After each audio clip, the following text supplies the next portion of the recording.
What's up, people? What's up, people? What's up, people? It is your boy MM2K of PNTS Network and the StadiaDosage platform here with another Stadia Stream Connect podcast. Yes, that's what SSC stands for if you didn't know it. Welcome to SSC podcast number 96. We're rolling up on 100, man. And we brought the illustrious panel from last week back. Yes, we did. Yes. We're going to start off with our good friend, Lo-Fi Monk. Lo-Fi, how are you doing today, man? What's up, man? I'm doing pretty good, bro. I just chilling, gaming and chilling. Awesome. Awesome stuff. Also, we're going to welcome back our good friend, Bippity Bob, also known as Suna. Live. Suna, how you doing, brother? Oh, man, I'm doing great. Just gaming and chilling and having a fun time streaming. Awesome stuff as well. Glad to have you back. Last but certainly not least, my good brother Primo. Primo, how you doing, man? Hello, I'm doing good, man. I appreciate you having me back. Thank you. Awesome stuff. Awesome. Hey, everybody, let us know if everything sounds good, how the audio is, all that great stuff. We thank you for joining us. And of course, this is episode 96.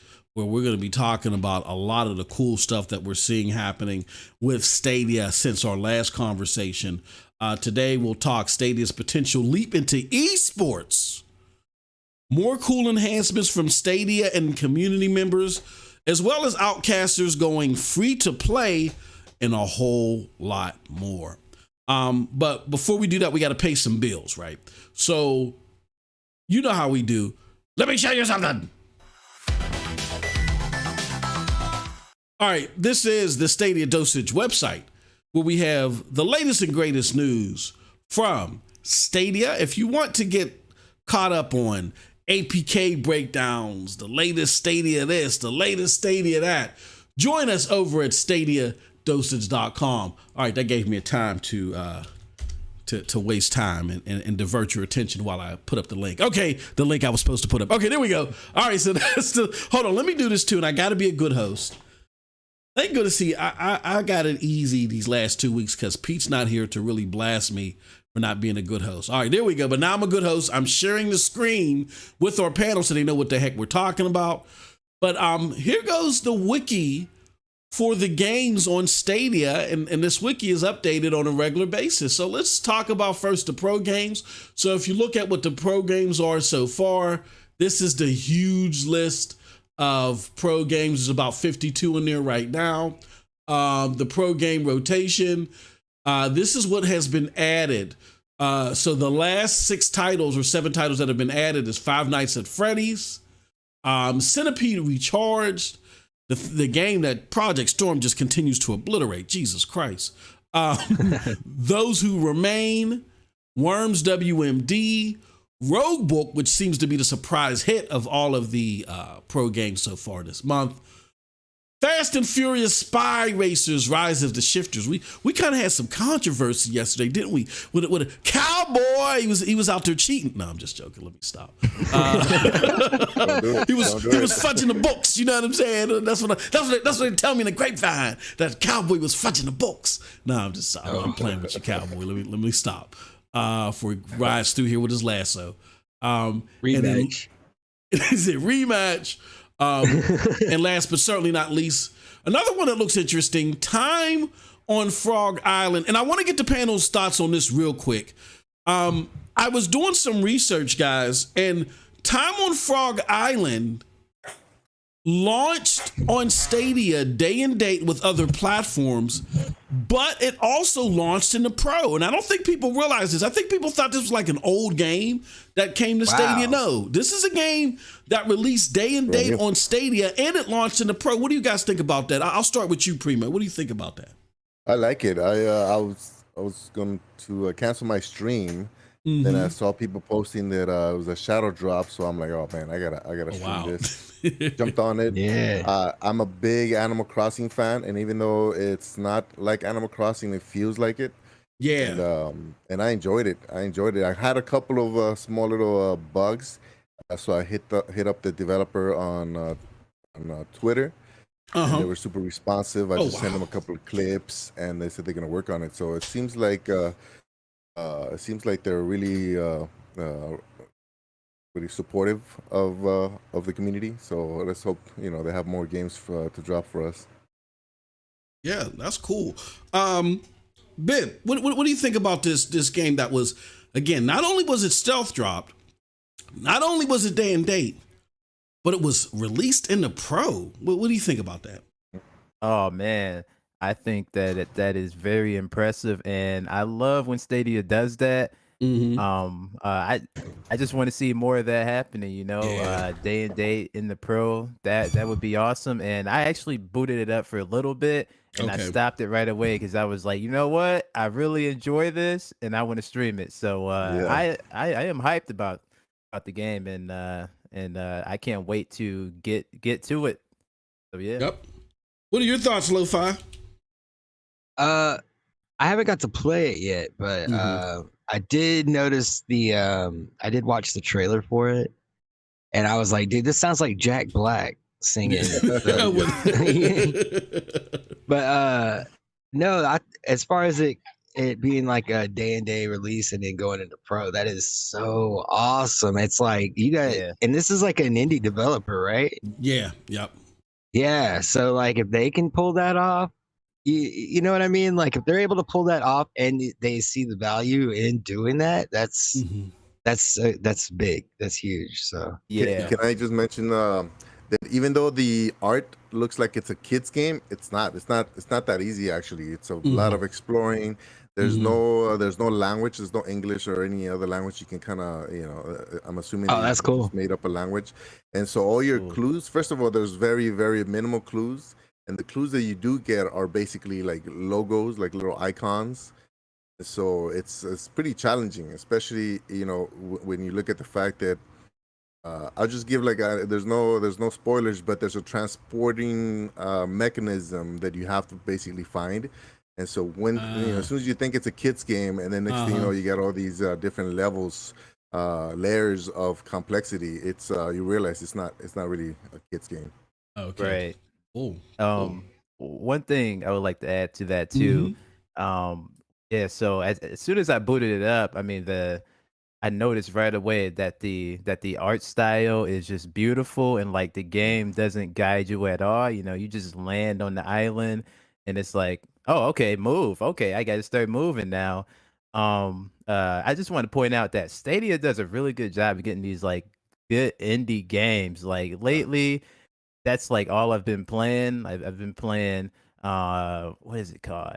It Came from Space and Ate Your Brains. Ate Our Brains, and I just been enjoying a lot of these indies. So Stadia, I don't know, man. They're just doing a great job, and Dude, I'm satisfied. they're with so these good things. at curating their titles. It's like Yeah. it's just this perfect mix. Like somehow it just works out for the community. It's I don't know. It's pretty cool what they're doing.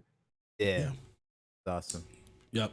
No, I agree with everything that everyone said. I would add to that. I wish that Stadia, if you're listening, you're doing a lot of awesome stuff, and I know you're just checking off a box and you're moving on. But sometimes you got to gloat. Sometimes you got to pump your shoulders out a little bit. If I'm dropping a game like this that I think it was Primo that said it had similarities to like a Animal Crossing, which that's the first thing I thought of when I saw that. It's like, oh man, we got like our Animal Crossing, clone here. This looks awesome. And if it's dropping day and date, and it's dropping in Pro,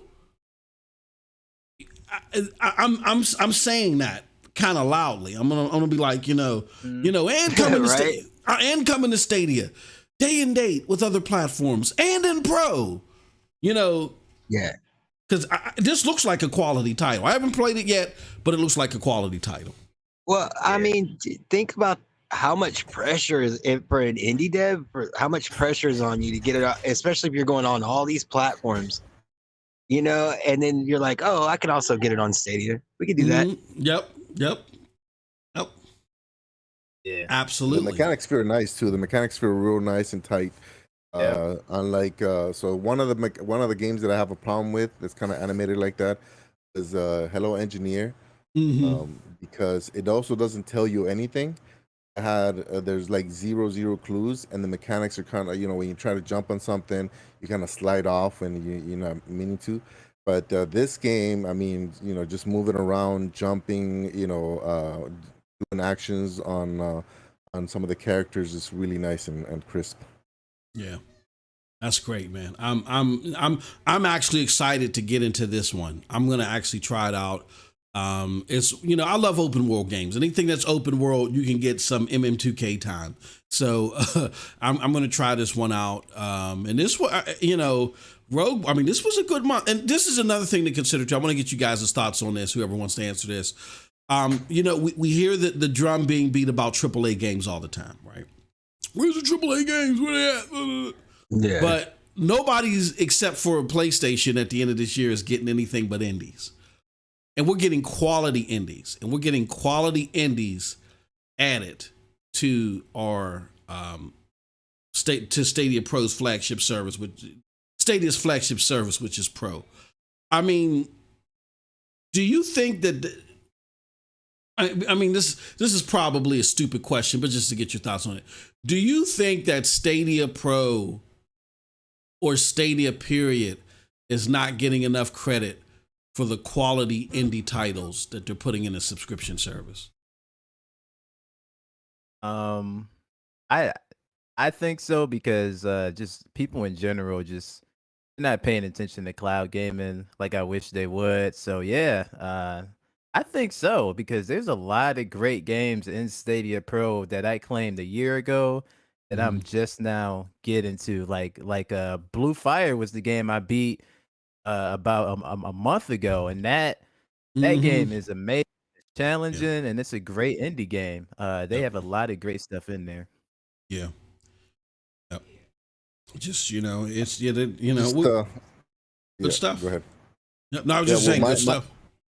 My thoughts behind it is, I don't know. I have a problem. People assuming, and I mentioned this before, so it's not news, but I have a problem with people assuming that because something like a game or movie is AAA, it automatically makes it better. Yeah. You know what I'm saying? Mm-hmm. Yep. And I don't know where that comes from. I don't know if it's like a money thing, like keeping up with the Joneses. The more money it goes into it, the better it's supposed to be, or like how real estate agents buy a Mercedes because the assumption is that they're driving Mercedes and doing good, so they must be good.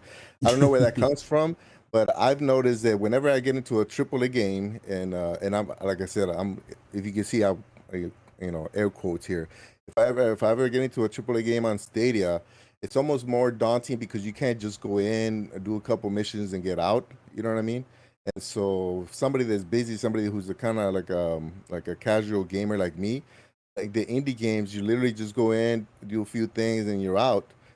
Feeling like, oh man, I gotta go do that. I don't know if I'm explaining it correctly, but it feels like most people that are casual gamers are more into indie games, and the people that aren't, that consider themselves like actual, like hardcore gamers, who play indie games. Does that make them gamers? You know what I mean? Like, I know that's a whole different debate, but if you're a gamer, you're supposed to enjoy all games. So why are you just hyping up the AAAs and not enjoying these gems of indie games? You know what I mean? That's where the passion is. You know what I mean? They lack in they make up in passion what they lack in the budget. So I don't understand where people are just obsessed with AAAs. Yeah. Well, I mean, for one thing, like for me anyway, one of the streamers that I watch is Markiplier, and one of his major things that he does is he does these indie horrors that are real short, and some of them are janky. That some of them look like crap, but he plays them. He has fun with the chat. And then, like, the next thing you know, everybody in his chat or people that watch his videos, they're trying the game out, you know? And it's like games like Five Nights at Freddy's have come from that. And look at where Five Nights at Freddy's is right now.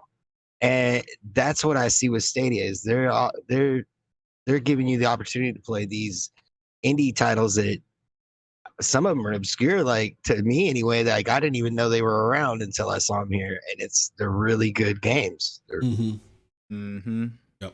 Dude, can I add one more thing? Go ahead. Yeah, definitely. Go ahead, brother. Yeah. So one more thing too, I'd like to add to all of this is that a lot of people who like overlook indie games, like I don't know, like me, I'm starting to realize how what's the word I'm looking for? Organic it kind of is, like with them being creative because they don't have like a big AAA publisher behind them just trying to just make the game for money. These like indie developers have to make like a good game, and they have to put their like passion into it, and it's kind of comparable to like underground hip hop music or like something like that. You know what I'm saying? Where it's like it's so creative and it hasn't been messed up by like mainstream. That's just kind of how I look at it. It's more exciting discovering something that most people don't know about than it is to, follow everybody on these big, titles that most of the time. I mean, I told Purple the other day, she was asking me, so what's the big deal with Five Nights at Freddy's? And I was like, well, like, it's like if you got to see your favorite indie band slowly grow and become popular, it's kind of like that. Like people saw this game go from nothing to like now it's a first person, like it's crazy. Yeah. Oh yeah. So that's the difference between AAAs and these indies a lot of time. Yeah. It's a phenomenon now, definitely. And I'm going to say this as somebody who, as I'm adjusting my pop filter, so if you hear strange noises, I'm sorry. As someone who came into the game really stoked up about AAAs. The thing with AAAs is you got to understand that they're powered by the machine, meaning these big publishers. And these big publishers, they're really not big on the art. they're trying to make money. They're more like oil executives, just pump in more money and let's get more money out. That's what they're doing. So you're getting a duplication, a replication, a regurgitation of the same thing over and over again, with just prettier polygons and prettier sprites or whatever you want to call it, right? And when it comes to indie games, it's like the indie developers, even though it may not have the best textures, you're going to get some of the freshest and the most organic ideas out there. Yeah. And maybe what happens is, especially with these new tool sets like Unreal Engine 5 that are going to allow, smaller devs to do more things. If you have an indie dev studio that can create something at a smaller scale first, but it's innovative, then they built their way up to keeping that creativity, not working for the machine, and create something that does look prettier. You know what I mean? So you got to start from somewhere, and that's why we should appreciate these indie games and give them a try. Get out of these wars of who has the first person thing that can battle God of War. We can't have 20,000 God of Wars out here. I'm excited for God of War. I'm going to get it day one. But then once I'm done with God of War, I want a totally different experience. I don't want a regurgitation of the same thing, and neither should you. You know what I mean? Yeah. So, I still expect to see next gen stuff on Stadia, but yeah, exactly. Absolutely. Yeah. But you got to appreciate these indies and actually give them a try, because they will surprise you. Yep. Very creative. So. Makes me wonder if every game on Stadia was a AAA, if people would start complaining that there's no indies. They Primo. Yep. But that's the crazy thing, Primo. I'm glad that you mentioned that. A lot of us have short-term memory. That's what happened at the launch of Stadia. At the launch of Stadia, they actually complained. I know people can't believe this now that are new, especially if you're newer, but at the launch of Stadia, most of it was AAA stuff, and and I can't play this with my kid. That's the crap you would see in Reddit. Where's the stuff that I can play with my kid? Then Business Insider, we know their track record. They came out and did this hit piece that fell on that created egg on their face afterwards. Stadia is not working with the small developers. They don't care about the Untitled Goose Game developer. You know what I mean? Just crazy stuff. And then Stadia just was laughing. They actually mocked them because they had indie games slotted for the second half of the year. They were just trying to start the platform off with the more hardcore gamers. Right. Yeah. But it's crazy. It's just like you can't. Yeah, they were building hype. It's like sticking your finger in a dam with 1,000 holes. You stick your finger in one hole and then 5 more spring up. You know what I mean? It's like people are never satisfied. But believe it or not, that was the argument at launch. I can believe that. What the argument with YouTube is right now, that's the argument with YouTube, is that they don't care about the small creators. They only go, they only promote their large creators, even though there's literally a trending thing on the launch page showing small creators coming up. Yeah. So you're never going to win on this with people. Exactly. Exactly. With that said, great stuff. Yeah, I that surprised me when I found that out, and I'm like, wow. So I'm going to dig into this game, try to get some more information, and hopefully, get an opportunity to talk to this developer, get their thoughts on the platform. You know what I mean? That'd be awesome as well. Be nice. All right. So let's take a look here. What else do we have here? Let me show you something. All right, so that's the pro game rotation. I like to do this every now and again because we do suffer from short-term memory. And we forget that we're kind of like in the same place that we were in 2020. I know that people were like, oh my God, Stadia only, they haven't reached 60 or they haven't reached 50 games yet. Oh my God. But we're looking at where we're at 2022. By 2022, we're at 39 games. This time in 2020, which we're on a similar track, this time in 2020, I want to say, what's that, July? Let's take a look. By July 15th, we were at 39 games. So we're pretty much on track. Where we were at before, there might be more games coming. Who knows? coming, out, right around the corner Friday, this week, whenever. Who knows? So we'll see. Again, what I surmise is that because from what we heard from other devs, there might have been a slowing down at the beginning of the year because people were waiting for the load change porting. Now that it seems like that people are starting to get it in their hands, or whatever delays that could have been alleviated. Now we're going to start seeing a pouring in of games. So it looks like that we're going to get there. We'll just have to continue to watch that space.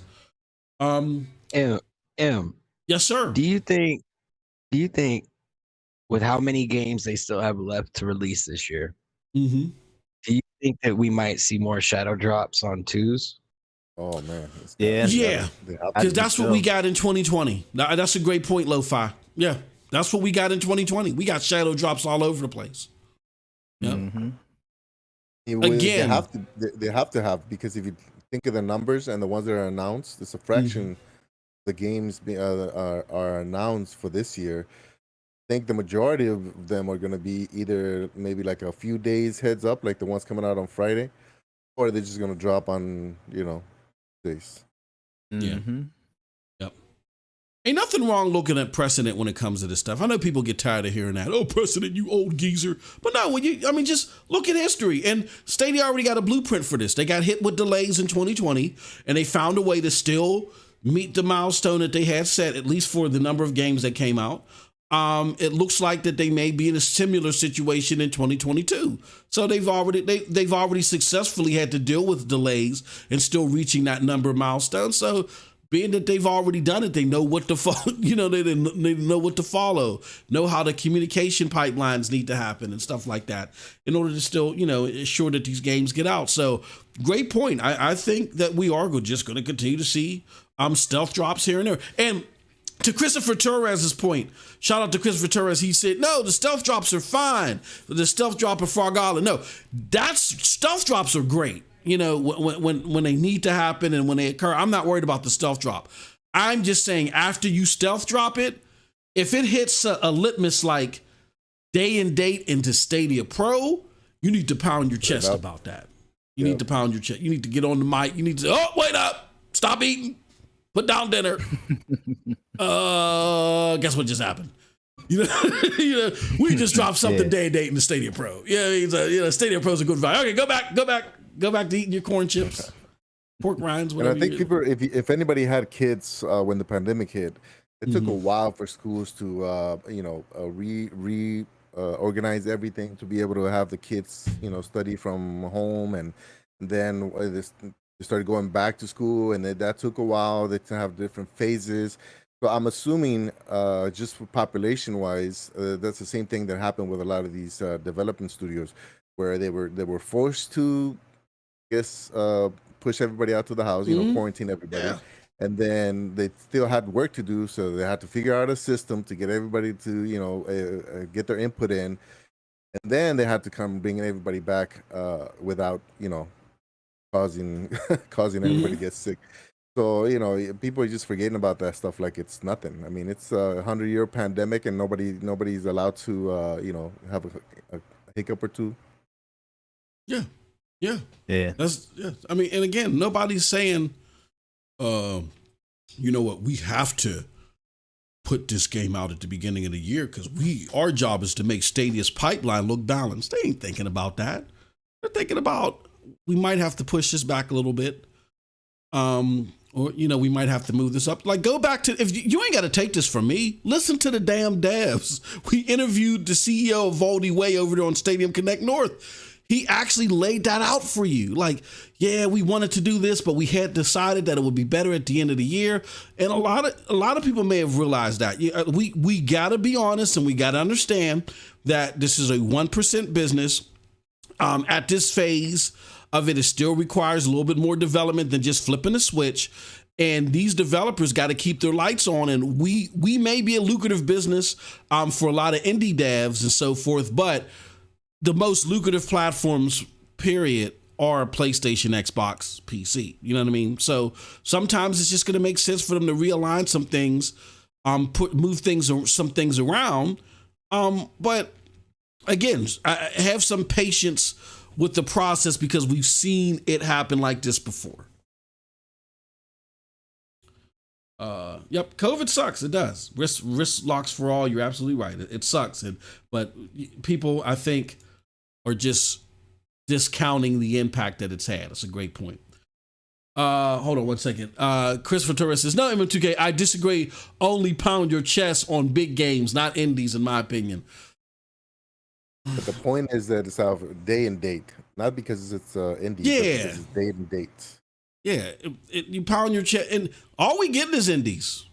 Everybody's getting it. Everybody's pounding their chest on indies. Like, Jesus Christ, who was Yoshida from PlayStation? He's pounding his chest on indies. You know what I mean? No, we don't. I don't think that we want to only do that. We have to. Oh, holy cow! Oh, Jack! Oh my goodness! Santa Claus is here. Yeah, Santa Claus. Jack. Santa Claus is coming to town. Wow. Jesus Christ, Jack! What the hell are you doing, man? Don't put that on my tab. No, I'm just joking. Just joking. Oh man. Well, here's what Jack did, man. Jack just gifted 5 StadiaDosage news memberships, man. So shout out to Black Jim Vindicare, Eton Lessard. Kim was given a membership. And I can't see the 2 other people that were given memberships yet. DB Cloud Gaming was given a membership. And there's going to be one more popping up here. And Chaos Rising. Chaos Rising was given a membership. Here's DB Cloud Gaming says they're out of Brazil. Oh, wow. Says, do you have any news about Stadia coming to Brazil? We're here in Brazil and have a lot of Stadia users. We hope that there's going. You guys want to talk about that real quick? We still didn't hit the topics yet, but this is a great conversation. The hell with the script. We're throwing it out. I just had a conversation with Purple Haze about this, actually. So yeah, sure. Yeah, go ahead. Yeah. So what are your thoughts about the next place that Stadia may expand to? A lot of people were hoping for India. I'm not too sure about that, but I think Brazil is a likely place to continue within that region. What do you guys think about that? Who wants to take that up first? That after that conversation with Purple Haze, that makes sense to me because it's like really expansion really depends on like it's logistics, right? Like it's like they went to Mexico. Who's closer? You know, what's next? How can they connect? It just makes sense. So it should be not far off. Yeah. It makes sense that they connect other servers together.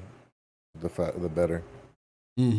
Yep. Yeah, and another thing too is they are already registered in Brazil and Mexico too. So I mean, it makes sense. Another one that they are registered in is Australia, but I don't know about that one.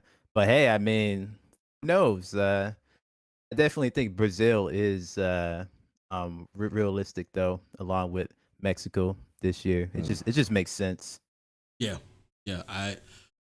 I'm in total agreement with that. I think that's going to be a huge area for the platform. I spoke a little bit about this yesterday, where me and my brother had a failed stint where we were trying to sell video games to Trinidad.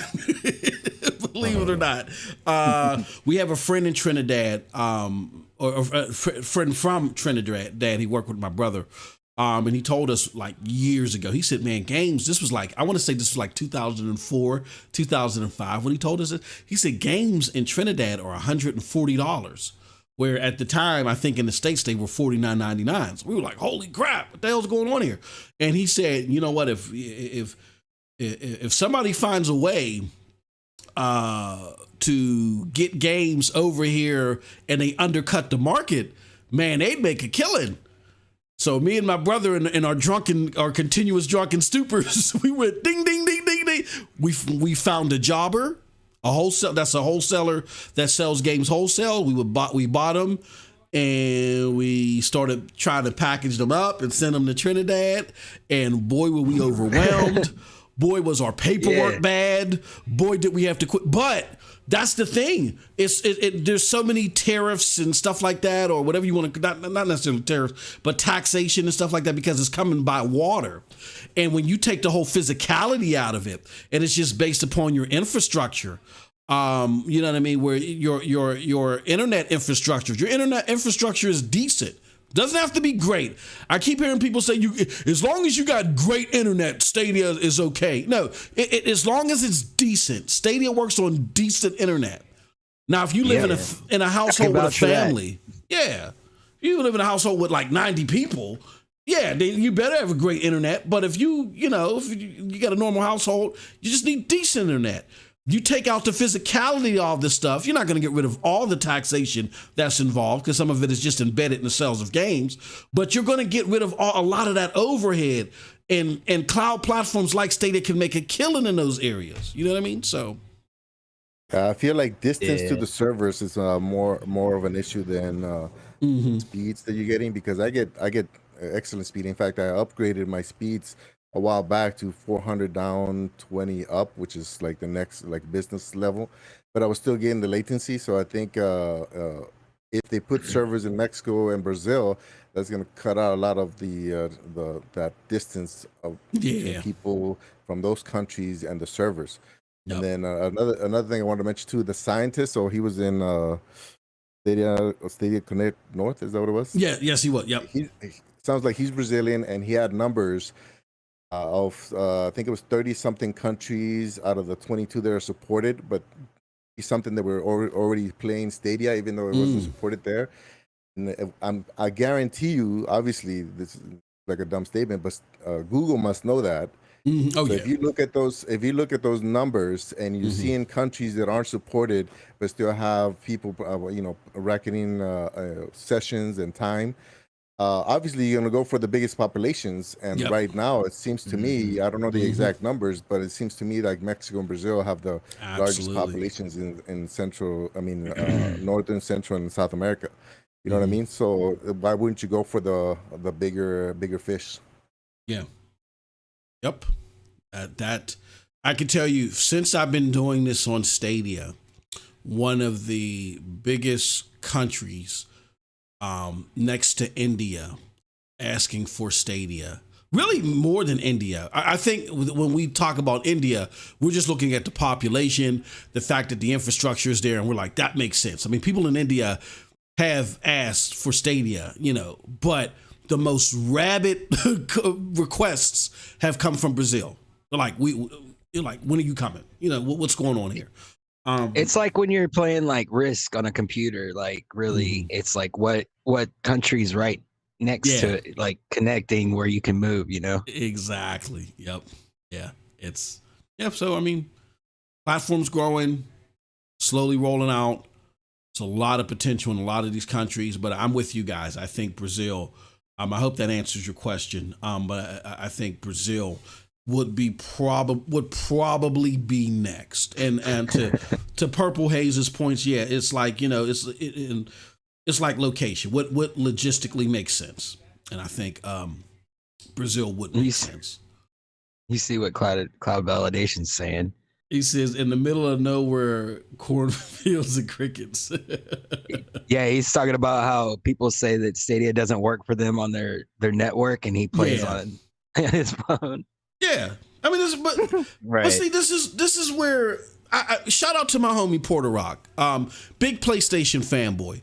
So he always argues with me, MM2K, it's not gonna, nobody's gonna like that damn Stadia, right? And I'm like, stop. He's like, cloud gaming is crap. It's poop sandwiches. And I'm like, Porter Rock, stop. Look at the top 10 games on your console, your favorite consoles right now. 80 to 90% of them are online always titles, right? The number one title, which is Fortnite, that requires you to be online, they seem to be doing fine despite not having access to every single rural home in America. You know what I mean? So there's a market for it. The market is just going to get bigger and better when the infrastructure gets better. But to make it sound like that just because there is that swath that don't have the best internet, so that excludes everybody, like we're not jam-packed here in metropolitan areas, right? It is asinine. You know, this is, and it's only going to get better. It's only going to get better. Right. To me, it seems like the trend of computing in general is slowly moving towards the cloud, to where you don't have an internet connection in the future. Like, I mean, in the distant future, though, you probably won't have access to, you know what I mean? Like, it's the network has to expand, the infrastructure has to expand. Yep, absolutely. All right, folks. You guys realize we haven't even started the show yet, but that's where we're at. Okay, so now we're gonna officially start the show. So let's do it. Let's talk to our panel and let's interrogate them and let's see what they've been playing. Suna, let's start with you. What you been playing this past week? I've been playing It Came From Space and Ate Our Brains. I've been live streaming that, and I've been playing some Outriders with my girlfriend. That's been a lot of fun, and she actually signed up for a Stadia Pro. So cool. Yeah, cool. That's a lot of fun, and I've been playing some Fortnite on GFN. So yeah, that's been okay. Converting the loved ones, I see. That's the way to go. Yeah, man. That's the way to go. Yeah. Now one of us. Primo, what you been playing this past week, brother? So let's see. I've been I did the time on Frag Island when it came out, like literally 30 minutes after it came out. And then I've been playing a lot with Ray, and today I was playing with SPG, a PUBG. That's fun. That's my number one. That's my favorite game right there. And then yesterday on my Spanish channel, I was supposed to do the trials. I was supposed to pick a couple of the trials, kind of, put the word out there in Spanish that we got, the options and stuff. And then I started playing Outriders, which I already owned, but it gave me like the new one. What's the new one called? World Slayer. World Slayer, yeah. So I thought I was going to play that, but it brought me into my own game, my regular save game. Oh, wow. So I just played it for 2 hours without thinking. I'm like, oops, I forgot about the other trials. It just looks so nice. And then everybody kept talking about what I realized, though, because every time I jumped in there, I would rage quit because I would die so fast.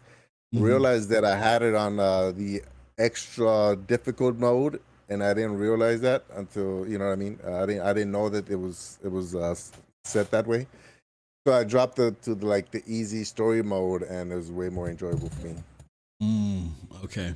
Yeah, I can feel your pain a little bit, Primo, because I hadn't played it in a little bit, and I was in World Tier 6, and I was getting my rear end handed to me. And then shout out to StadiaDosage brethren, Squid. He said, "Man, you look pitiful."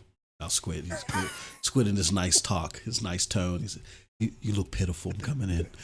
So he hops in my game and saves my ass again. So thank you, Squid. I appreciate you, good brother. Yeah. That can be a tough game, man. I don't think people appreciate how tough that game can be. Jesus. So like Doom, kind of. Yeah. Yeah. Oh, my God, man. I don't remember ever dying that much in my life. Jesus. Yeah. Squid came, yeah, man, this is looking bad. You're making me look bad. This is horrible. He came in and start killing everything. I'm like, thanks, Squid. Appreciate you, brother. All right. Lo-Fi, what you been playing, man? Well, I played a little bit of Those Who Remain. Been doing Five Nights at Freddy's with Shorty. And all right. Well, recently there was that whole thing with the Quarry and Squanch Games. They were talking about High on Life and how supposedly it was supposed to come to Stadia first and all this. Okay. But it got me thinking about this other game that is on Stadia called Journey to Savage Planet. It's like one of my favorite games. Yeah. So I've been playing that, and it's a lot of fun. It's like a Metroidvania, like exploration type game. Like, I don't even know. It's really weird. It's got a lot of Adult Swim type vibes on it. So is that game funny, right? Yeah, it's hilarious. Let's team up, man, because I got stuck somewhere. I can't get off. I need like somebody to help me. This one, it's not a puzzle. It's just like an area that I can't seem to beat the boss. You know, that's something I realized today. I should have done it on stream. That I'm gonna start doing on those is that there is a co-op and it allows you to do public parties and stuff like that, so people can jump in and help you out. So I'm gonna start doing that on stream. Yeah, I definitely need help on that one. I got stuck and I haven't touched it since. Yeah, that's a hell of a game. That was a hell of a studio, and it's kind of sad. I mean, I've always argued like I don't understood. I never was on board with them creating their own studio so early. I would have preferred them to, do what they Xbox did. The did. games that came out through those studios were great, though. Yeah, but like I said, the reason I started playing is it reminded me of High on Life, and I know that's a game that's about to be coming out. And I just wanted to show everybody that there's already a game like that on Stadia. On Stadia. Right. Oh, Journey to Savage Planet is. I mean, it was getting kudos. It was a great pickup for Stadia, just to add to their catalog. It's just that I don't think that where the average gamer was at, there was going to be that return on investment yet. I think it would have probably been better to collaborate with second party studios first, put out a couple of big titles there and see what traction you get from that. But nonetheless, they're still great titles. I love most of them. They were great stuff. So yeah. That game is actually one of the best ports on Stadia too for anybody wanting 4K 60. Like that is native 4K. So in case anybody wondered. Oh, that was interesting because there's some little glitches and stuff like that that the dev normally would go back and fix, but since there's they know more. Yeah. I mean, they're still around, but they know more under that studio. But maybe what Stadia, I don't know what deal Stadia worked out with them. They gave them net code for stuff that they were working on before. As they went and moved to this new studio. So maybe if something big happens and they need help with something, I was chuckling at this from Dusty Iran. He says, what did he say? He said, I love the Savage Planet fake commercials. Yeah, those were the best. Maybe if they needed something big done, they'll still do it, hopefully. But Google owns the IP, right? They bought the company, and that's why the other the developers had to start a different studio. They started. So they just need to I guess once they finish with all this, porting stuff, I'm sure they're gonna have a little group of people that can at least maintain those games, right? Especially if they're dropping them on free to play. See, I wonder if they gave them. See, I don't know if Stadia. I can't remember, and if anybody does remember, let us know in the chat. I can't remember if Stadia gave them back the IP for Journey to the Savage Planet. They probably gave them the IP back. Maybe they didn't. I think they did. Yeah, I think that was the one. I know they gave them netcode, for new stuff that they were working on under SG&E. So they were able to take that stuff and still finish it under their new umbrella. But hopefully what happens if they still got if they gave them back the IP and the new studio owns it, hopefully they'll still support it because now that they own the IP again, they're going to be making money, off of future sales and stuff like that. So hopefully could support it. If not, hopefully Stadia will just subcontract them to fix anything if there's any big issue. So we'll see. All right. All right. And what I've been playing is of course, Division 2. I want to apologize to the fans of the that we get Jack series where I go look at all my earnings from playing some serious Division and see if we got any good items. Last couple of episodes were exciting. I neglected to finish the global events, so I didn't get anything. So I'm starting from scratch now because we're looking to do a raid. Geek to Sneak is in the house. He knows. I think I saw Casey in here earlier. So I'm getting some stuff lined up right now for this raid. So hopefully there'll be another did we get jacked. I played something else too. Oh, So there's a new game that I've been playing because I love it. I think it's a great port on the platform. Blood. Perp said they get back the IP. Far Cry. They did get it. Okay, cool. Yeah. Far Cry 3 Blood Dragon. Oh my God, I love that game on Stadia. I thought that's a great port. I love playing it. I'm having a lot of fun. It's a little tough too, but I love the Far Cry series for the most part, and I'm having a lot of fun with that. So those are the games that I've been playing on Stadia. All right, so I want to do two things real quick before we haven't gotten into the show yet, but we're going to do two quick things. First, again, I want to thank Jack for gifting 5 people in the chat, and here's what you get. I want to announce the 5 people again, put you up there. Black Jim Vindicare. We got Etoine Lesard. No, I butchered that. Akakim. No, I definitely butchered that. DB Cloud Gaming. And Chaos Rising. Here's what you guys get access to.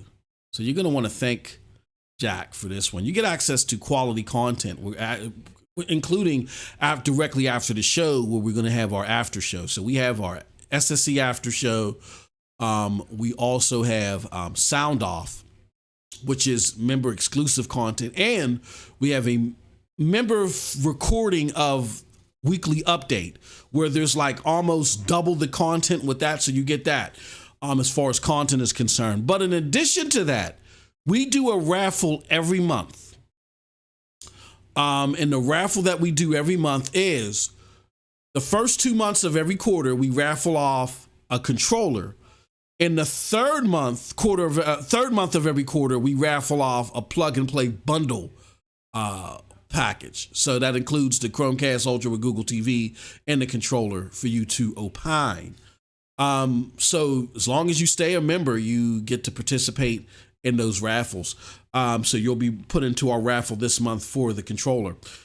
Here's the thing though. Alex Billy, I love you, my brother. I love you, but I gave you a very long time. Alex Billy, you won our plug and play bundle last month, but you know where to be found. I hope the vacation is worth it. I hope you're okay, but unfortunately we got to pull your name. So we're going to be redrawing again for that plug and play bundle for all of the members as of the end of June. So stay tuned for that this Friday as we do the member recording of Weekly Update. So hate to do that, but you know, it is what it is. So with that said, now it's time to get into the topics. All right. Topic number 1 is Stadia doing esports? What the heck? What's going on here? So let me put this up here. You know how we do. Let me show you something. Shout out to our good friend Jack the Slip, where he did a Stadia APK breakdown. As always, he's the only one that within the group that can do it. I can't do it. But he added some more tasty tidbits of information per this latest APK release. He says, this is definitely a juicy update. There's a lot here to unpack, so let's go right in. And the thing that he has up top is the thing we're going to talk about right now. He says, it looks like, and let me make this bigger for the people in the panel so it doesn't look like mouse writing. It looks like that the Android app is gearing up to support esports events as part of Immersive Stream or Stadia. It makes so much sense for esports to use cloud gaming. Cheating can be effectively mitigated, and players are given a level of playing field in terms of hardware. Check out these new strings we found, and some of the strings that he found is sports immersive match list page, single match page, standings, news page, leaderboard page. He said this makes us think about, again, what the phrase spectator could possibly be in the strings we found previously. See the below APK findings. It appears to be related to the ability to tune in to another player's stream, the broadcaster, but spectating esports makes sense as well. And again, there is a new string about spectators, and he has it here. All right, so with that said, I'm going to turn it over to our panel, and we're going to start with Primo first. Primo, to you, why would esports make sense on a cloud platform like Stadia? Well, just by not being a sports player, I would assume that being able to have, all the team members link up to a remote server rather than their local machine and then pushing that content out might be better for latency, what we call performance and all those types of things, because now you're not dependent on the individual's hardware, but the hardware of everybody in the cloud. Yeah, I think that, yeah, absolutely. One thing I want to say real quick is now we're going to start the raffle too. I forgot to do that before I asked the questions. We're starting a giveaway. So in order for you to participate in this giveaway, and I'll draw it at the time that when I feel like it. I'll draw the winner when I feel like it. In order to participate, number one, you have to be a subscriber, or you're only playing with your own emotions. So you got to subscribe to this, be a subscriber to this channel. And you got to be, and if you're not subscribed, you got to wait 5 minutes before you try to participate. All right. So what you're going to want to do is hit !raffle if you are a subscriber and you've been subscribed for at least 5 minutes. So if you're not a subscriber, hit the subscribe button now, wait 5 minutes to hit !raffle. If you are a subscriber, you're smart. So as soon as you see the indication in the chat that the giveaway is ready, then participate. All right, on your marks, get set, go. All right, and it is now starting. All right, I'm sorry, Primo. Go ahead, continue, my good brother. No, that's really all I had. Just the fact that you're not dependent on the individual player's hardware. It's probably a huge help for the game itself, for the performance of the game itself. Yep.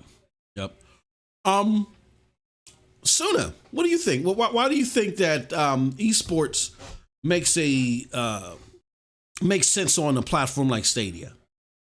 Because there's a lot of cheaters out here, and it's annoying.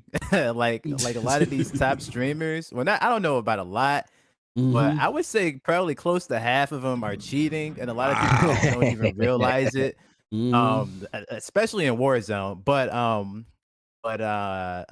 with these features, I think it I think it could be like a feature for Stadia for this platform, but something interesting that they can do with what is it called, immersive stream. Yeah, they can actually do like maybe they can approach publishers and say, hey, if you're gonna host a tournament on YouTube, here's our port and stuff. It would take about a week to actually port this kind of version of the game, so that way you guys can have some kind of esports tournament or something, and then that way people won't cheat and all this cool stuff. We even have spectator mode. So I think this new feature could be used great with what's it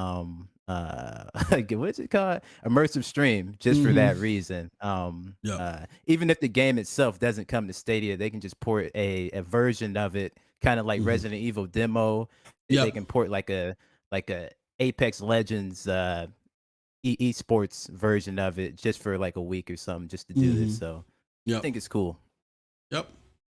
And as the platform grows, even if the game doesn't automatically come, because look at it like this, people would say, oh, well, if it's not coming to Stadia, then what's the point? Like, well, everything that, like, Phil Spencer is the head of everything gaming over there at Microsoft. So they have auxiliary support platforms like PlayFab, for instance, and Havoc, which is an engine, whatever, for games. So there are games out there that utilize PlayFab. There are games out there that utilize Havoc, which is owned by the Windows Gaming, which is ran by Phil Spencer. That isn't on Xbox, right? But but that still brings in revenue. So you're getting paid off of games that aren't on your retail platform, as well as the ones that are on your retail platform. But in Stadia's case with immersive stream, if you use immersive stream as your platform of choice to support your cloud gaming efforts, you've already built it for Stadia. And when and so it's just a matter of you saying to yourself, all right, we see that this is a robust, growing group over here. It presents more money for us. Why would we decline more money? You know what I mean? Of course, you get more cut if it's coming directly from you, but there are just some people that are going to rather congregate to Stadia because, again, and casual people would rather congregate to one place that they're familiar with and go there. So why not put it there as well? So I think it's great stuff. Lo-Fi, what are your thoughts about this? Why would esports make sense on a platform like Stadia? Well, I mean, just like if you were a race car driver, you'd need to have a machine that could handle the race, right? Yep. So, I mean, you don't necessarily need the hardware in this situation, but you would need internet speed, right? Yep. To really be competitive. But it also it goes like Suna was saying. Number one, it kind of eliminates cheating, kind of. But also number two, it takes out because of Cowboy. Nah, there's some way.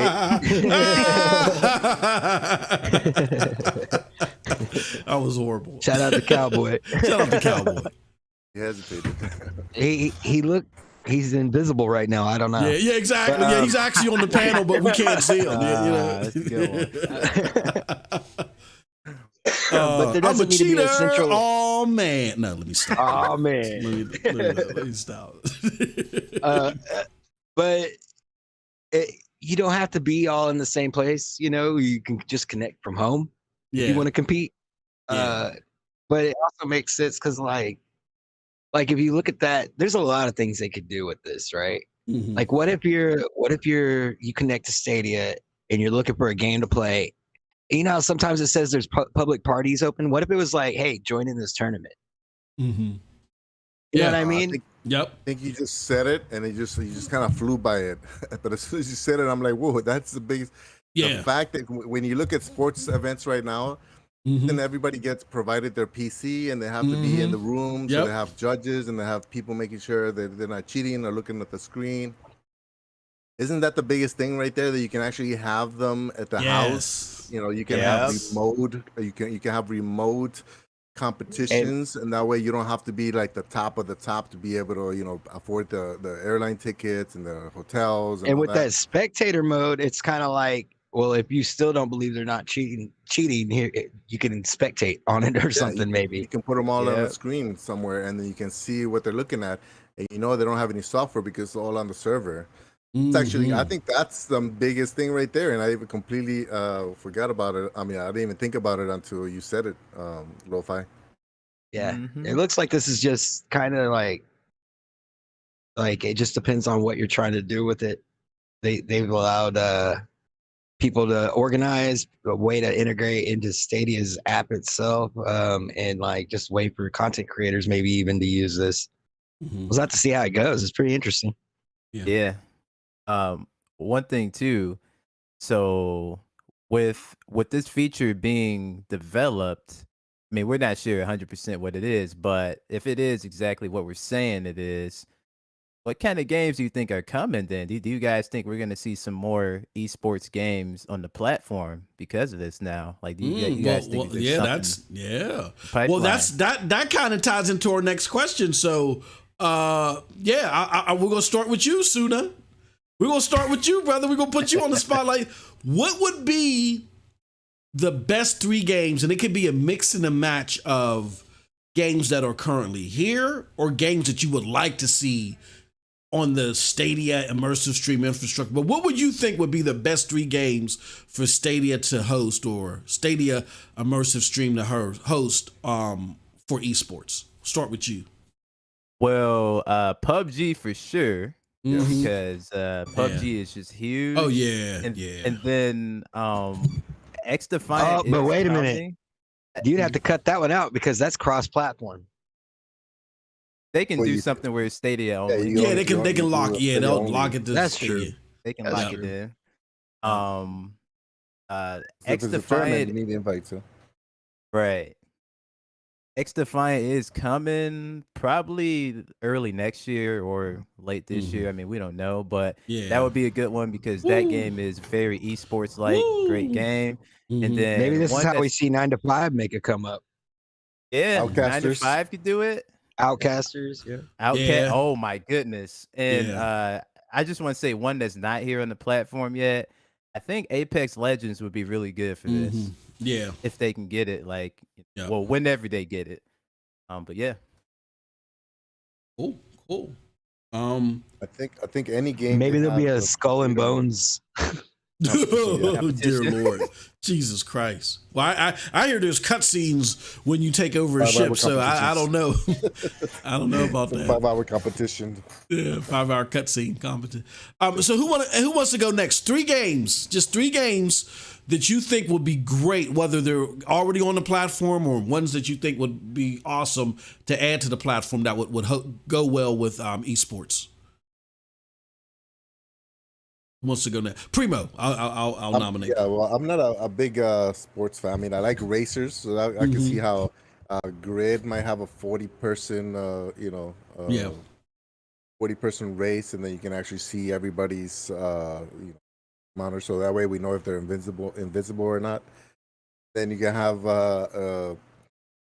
like I say, the Outcasters, but those are fun games. So it could be a competition at the same time, be something that's more in a fun side and not strictly competition and beat the other guy kind of thing. You know what I mean? Although I can imagine some people going toxic on it. But yeah, PUBG. Those would be my 3: PUBG, Grid, and Outcasters. Cool. What do you think, Lo-Fi? What would be your 3? That's a weird question for me because I'm so casual as a gamer. But man, it's like there's been a lot of questions in the community about if FIFA's coming. I mean, this could be. Yeah. I think FIFA would be a good one to see in there.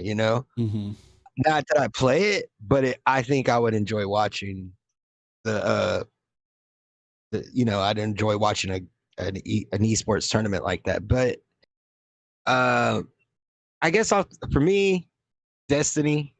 Yeah, that's a good one. PUBG. And like golf with friends. I don't know, so goofy. PGA Tour would be awesome. I love that game. That'd be a good one. Yeah. Yep. So well, of course, y'all know I'm gonna pick Division 2. Division 2 would be a great one. I'm gonna pick X Defiant. Yeah, X Defiant. Yeah. X gonna give it to you. Yeah. Are we allowed to talk about that a little bit sooner? Yes. You can. Okay. Oh, snap. Yeah. I've been holding this in for a while. It's been like the worst loogie holding into for. No, I'm gross. I'm sorry.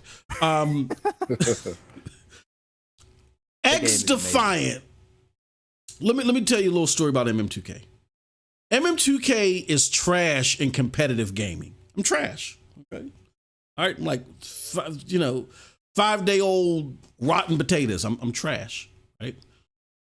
However, and I know that I'm trash, so I stay away from competitive gameplay like COD and all that other stuff. However, when I come across the game a competitive game that I like, it's good. You know what I'm saying? And that's why I wish. Oh, I'm sorry, my bad. No, I was just saying X Defiant captured my soul. Like Suna can tell you, like Suna almost stopped talking to me. I was harassing him and Ray in Project Storm in our DM, and I was like, what are y'all doing? They're like, oh, we're gaming, man. What's going on? No. Why aren't you gaming with me on X Defiant? And then you just, how you see like the little bubbles at the end when people are typing, you would just see nothing. You know what I mean? Like they're like, yeah, we're done with this dude. That game captured my soul. I can't get over it. And I need to talk to Suna after the fact. Now he's going to ghost me. I got to talk to Suna after the fact because I got to get back into the damn beta and I don't know how to do it. But yeah, X Defiant is the real deal. It's the real It's the real deal. Ubisoft got. Yeah. I think they got a winner on their hands. I mean, I don't know who else played it. Oh, dude, that game is not a cash grab because they are working to make sure everything is right with that. And that, like, honestly, last year what they had, if they would have just did some bug fixes, they could have released it last year or something. They could have. Yes, because that's what EA does. They just release anything. So if they really wanted to, they could have did it. So that's how. Like, I'm not capping when I say this game will probably be a top free to play shooter everywhere. Yeah. I'm dead serious, y'all. Like, I really believe that. But that's the game I'm looking forward to the most, even though it's a free to play. Like, out of all these crazy games that are coming out, X Defiant's the one I'm looking at. I know it's going to be really difficult for me with my internet speed, but I'm still itching for it. If you've been waiting for Call of Duty, there you go, right there. Yep. I wonder if with the ability, I guess what the APK is saying, you should be able to see what people are doing. I wonder if that's going to be allow for single player games to become competitive. You know what I'm saying? So you pick 4 people, you select a mission, and you see who finishes the mission faster, more efficiently, the higher score, whatever. Almost like speed runs, but it's synchronized. You know what I mean? Yep. Dude, with the popularity of Roguebook, they need to bring a game like that. Yeah. For some esports. Yep. Oh man. Yeah. Yep. I mean, if you're a content creator, and this is why I told people to chillax a little bit with the old Stadia's dying thing. Like Stadia, Amazon Luna, their apex, they're sitting at the 5-yard line. All right. Their apex is when they merge the game with the content creation side. So they're already there for 1 billion gamers. It's just, we got to see how well it's received. That being said, this stuff like this that is the potential from Stadia can create so many different content avenues for content creators. It's ridiculous, and nobody else is going to be able to do this. You know what I'm saying? Outside of Google and Amazon. So this is crazy. I'd love to see YouTube gaming get tighter, because that's gonna be like rocket fuel. Yes. Yes. Do you guys think this is gonna be? If this is, you think this is gonna be like Stadia's response to Luna Couch? You know what I mean? Where you can have multiple. You have four.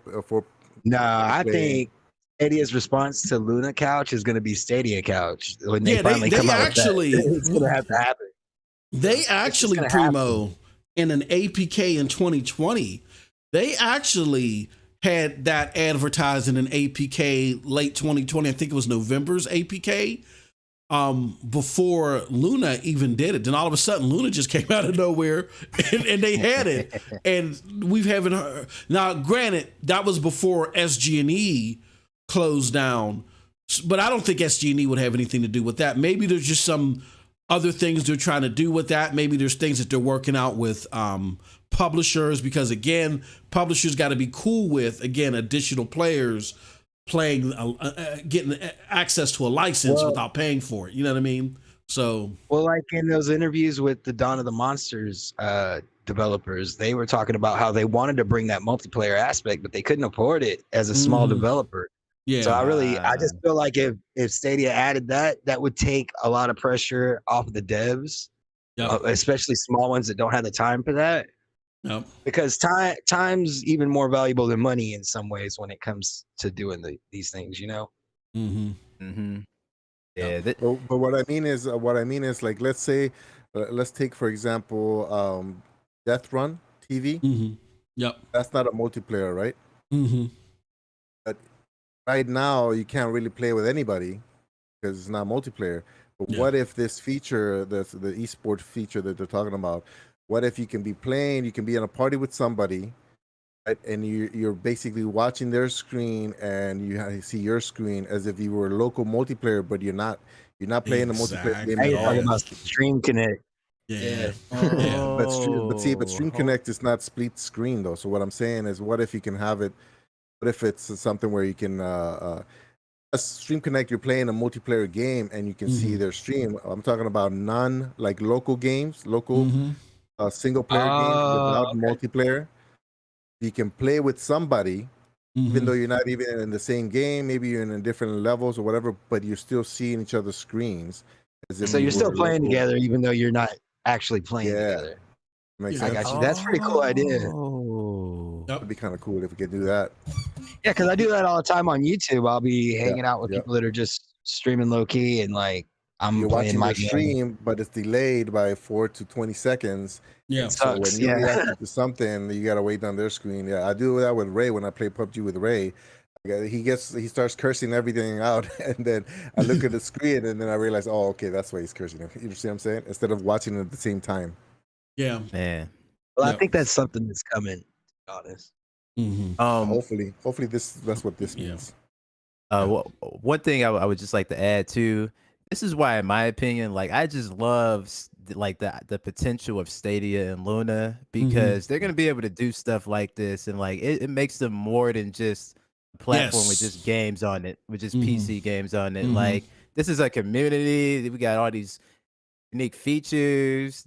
Yep. It's just amazing. So yeah, totally agree. It just opens up the possibilities that we see here, and I don't think. I mean, again, yes, you want to get a plethora of games, but cloud gaming is bigger than that. You know what I mean? Like, now that we're talking about esports, I was trying to look for the article, but I couldn't find it. There was an interesting article that I came across where they surveyed a lot of online gamers, and they're complaining about the lag that they're getting in online games now. They said the lag is getting worse, and they said that they're starting to stop play their favorite games because they feel like the lag. So these games are getting more demanding, and they're not addressing the lag. And a lot we experience lag because of the technology being streamed over the internet, but because all the games are being played from the same server blades or whatever, right? Opposed to it being box to box to box, there's a reduction in that part of the lag that they experience that we don't. So as our lag can only get better where theirs can't. You know what I mean?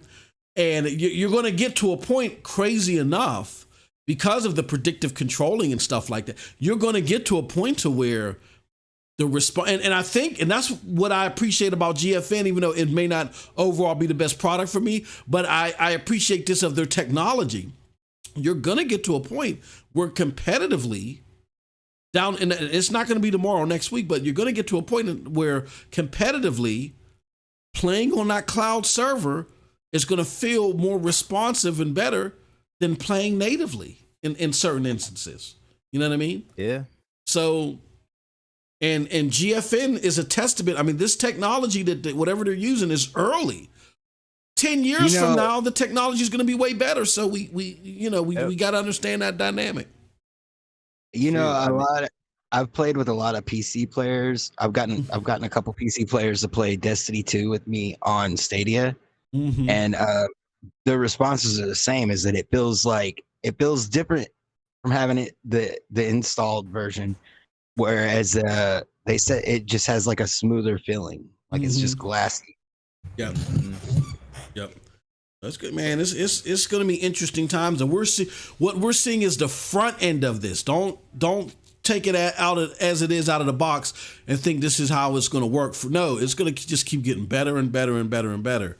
So this is, and I'm glad to see Stadia again working on the front end of this, rolling this out, and then building from it. So 10 years down the road, where it is plausible with all the AI and predictive controlling and stuff like that, that you do across the board have, better response than a lot of people are feeling in their native boxes. You know what I mean? It's good to already have esports as part of your foundation as that starts to happen. So it does make me wonder what the difference is. If right now the life cycle of a console is 5 to 7 years, something like that. And then it's not until the next console that you get all these extra features, better frame rate, faster processing.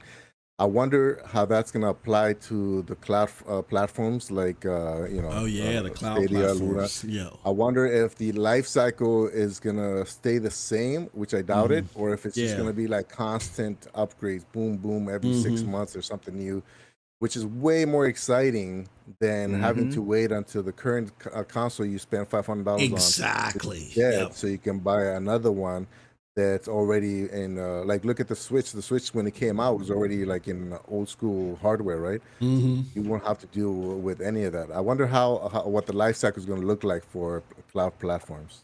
I've always wondered how many times have we had to wait on next gen stuff just because we're still in the life cycle of a console, because developers are still developing for the console when they could be making this bigger, better next gen experience for you, and the consoles are just holding you back. And they're like, nah, it's not done, we're still making money off this, so chill on that, chill on progression. It comes out and you can't even buy it. Yeah, wow, I didn't even think of that. It's crazy.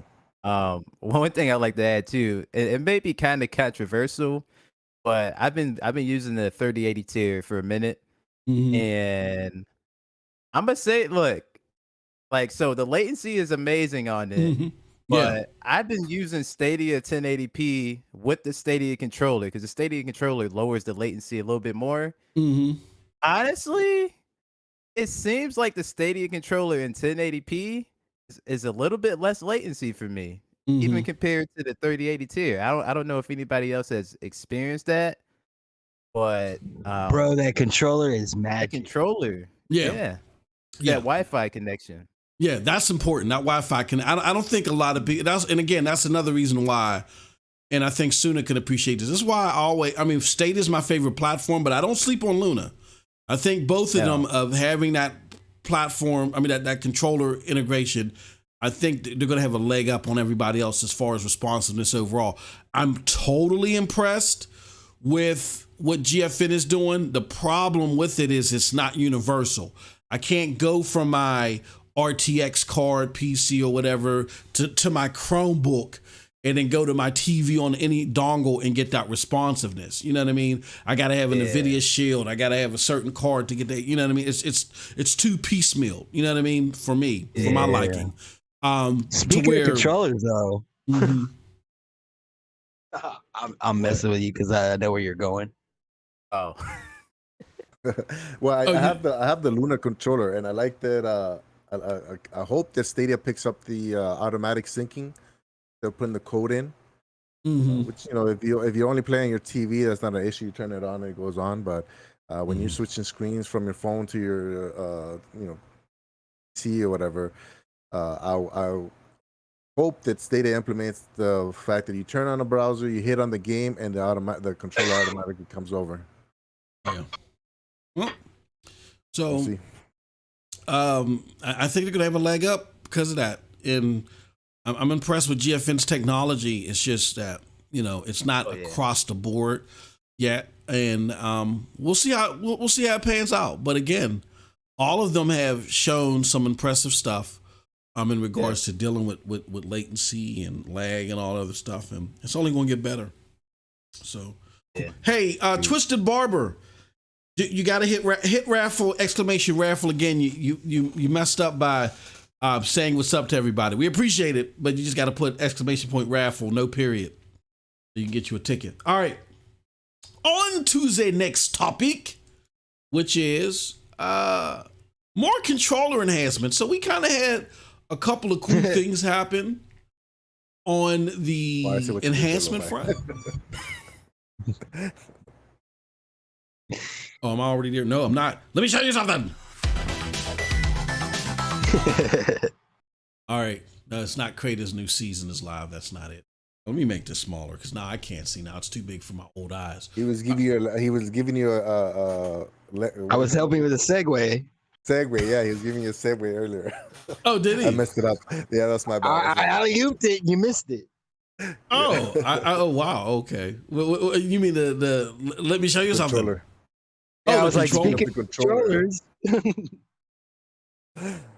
Oh, you know what? I don't, dude. Hey, look, yeah, I was sitting in the stands when you threw that alley oop. I'm sitting in the stands and because they're eating the popcorn with the crowd. I be forgetting what the subject matters are until I go back to the notes. I don't know. You'll never I went catch up for me the high five and totally missed it. Man. Yeah. I got to remind myself. You would think I didn't write this stuff. I came in and pushed you while you were high fiving. Yeah. Yeah. Yeah, and I heard you say, speaking of controllers, I'm like, Yeah. oh wow, okay. Well, he's hyped about controllers. I didn't know. I don't know if I really like this controller. But yeah, speaking of controllers, Stadia has some enhancements that they're adding to their controllers. The first enhancement that we're going to talk about is with Android TV, and this was caught by our good friend Papa Bear Gaming, who again is having some killer streams, man. If you ain't watching Papa Bear Gaming stream, I don't know what the hell's wrong with you. Bro, his 5 Nights at Freddy's. Yeah. Real good. Yeah. Mine's not so bad either. Yeah. Oh no. Yeah. I missed your Far Cry 6 streams. I missed them. Oh, they're coming back, dude. Stadia's just been smacking me with too many games to play. Yeah. It's hard to finish a whole series of anything, I know. But his streams were phenomenal, and he discovered that now when you press, if your controller's connected to the Chromecast with Google TV, you turn on your controller, and now it boots up the Stadia app on the Chromecast. So that's awesome. Also, what we discovered is that we got more innovation coming out of the Stadia community, where somebody developed a way to use your Stadia controller wirelessly on your PC. That's so cool. They're kind of using that tethering. I forgot what do they call that? The tethering technique that they do for Stadia. Damn it, there's a name for it. But when I've been hoping they would come out with an open API for it, but I guess they don't want nobody to know their magic. Exactly. Yeah. They feel like they've been robbed too much. Luna. No, I'm just joking. Like done did it. We ain't opening this one. But great stuff, man. To see in the community and Stadia roll out. So my question for the panel is, what does the panel think about the Stadia Android TV further syncing? I mean, I get it's not you press the button and then $1 million fall from the roof. I know that, but I mean, it's just further proof they're phasing out the CCU. Yeah, true. That's a great point. Great point. I like that. And any other thoughts on that? On the syncing?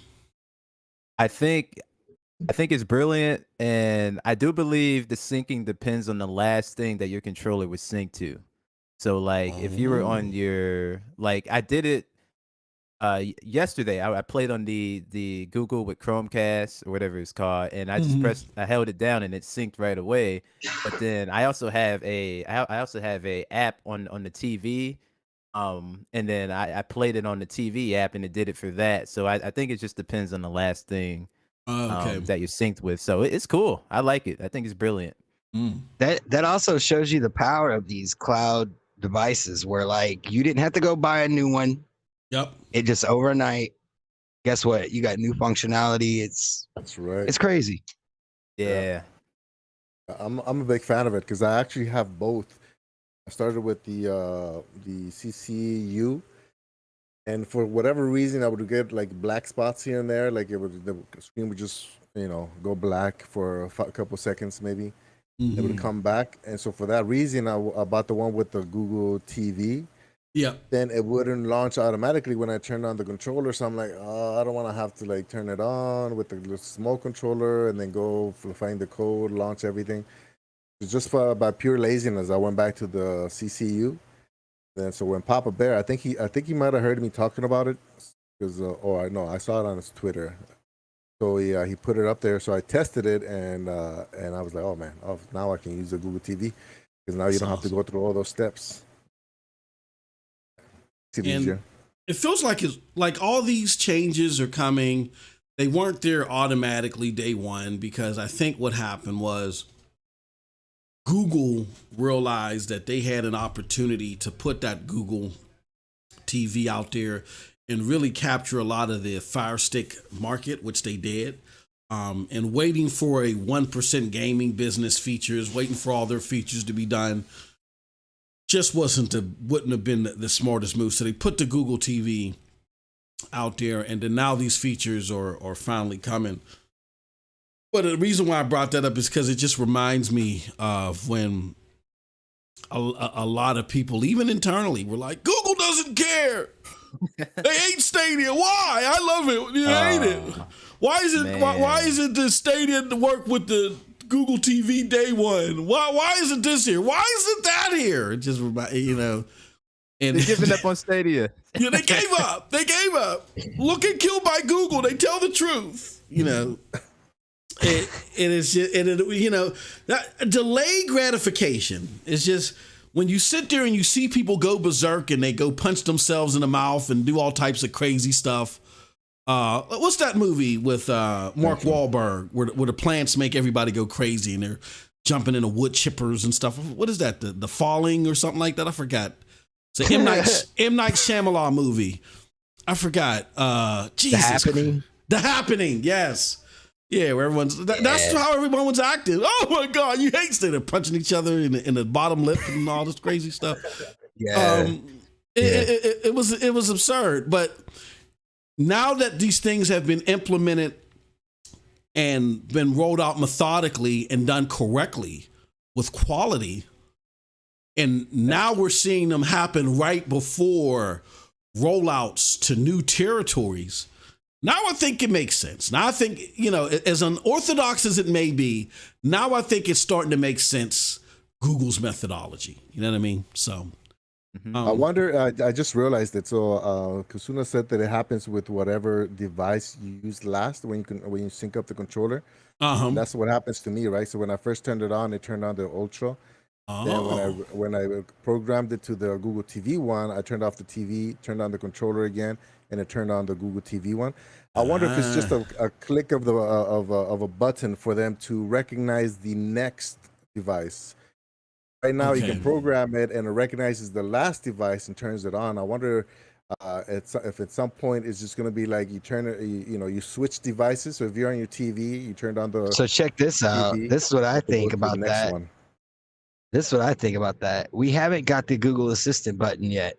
Yeah. One day it'll be there, and it might be as easy as hitting the Google Assistant button and telling it, hey, switch to this. Because you can already do that with the Google Assistant using Android on all kinds of apps. Yeah. Well, true.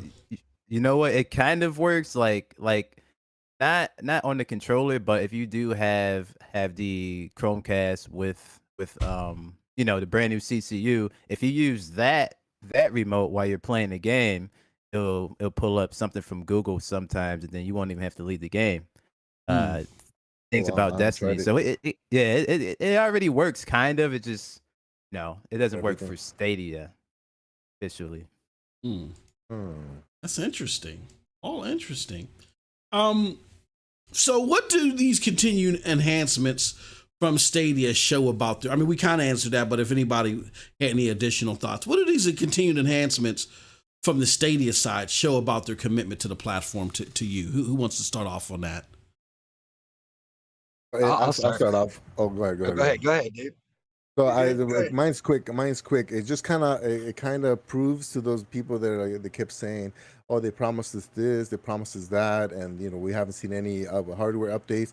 That Google is not a hardware company; it's a software company. So you're gonna see way more software updates than you see hardware updates.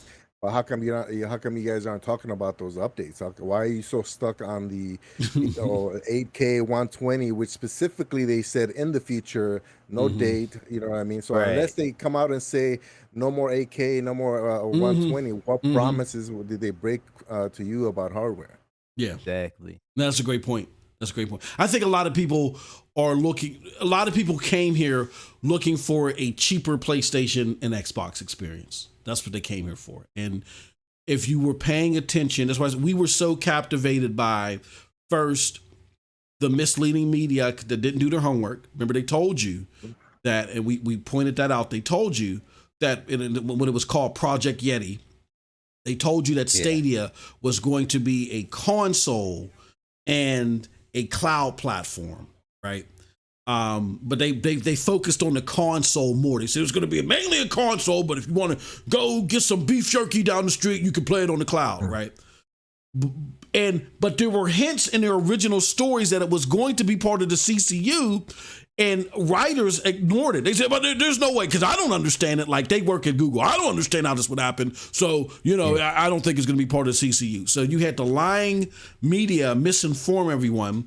Then when they found out that it was going to be part of the CCU and it was going to work in a way that was different from them, then they said, oh, well, I don't understand this, so it's stupid. You know what I mean? And then comes in from the ceiling, skydiving from the ceiling, killed by Google. And that just kept everybody, kept all of their attentions diverged from what was being said by Google themselves about the product. You know what I mean? They told you what this is, and they told you what this wasn't. They told you before launch, we're not looking at what PlayStation and Xbox is doing because we're heading down a different path. So hopefully now that things are starting to make a little bit more sense, I think more broadly, I think people are finally starting to realize that, even though it took a decade and a half, it feels like, for people to get that. So yeah, I think a lot of time it's like people are just confused by the moves Google's making because it's so different. Yeah, exactly. And we're like, you should be doing this, not that. Yes. What's wrong with you? And they're like, dude, we're not even doing what they're doing. You get a whole misconception about what we're over here doing in our platform. Yep. So we don't have hardware to sell. Yeah, I think we're starting to get a picture of where they're going now, though. Yep, absolutely. Yeah. But as far as all these little features and stuff, I think it goes back to what you're saying, that Google don't care about Stadia. People saying stuff like that. They've been working behind the scenes really hard. You just hadn't been able to see it. And now they've shifted their attention. They're working on features that we do see. And personally, I would rather, instead of shifting their attention back and forth, that they just had a team that were doing a little of both. Yeah, maybe a smaller team working on front end features, so we at least see, because they don't talk to us, so at least we would be able to see something happen. I guess, I don't know. Yep.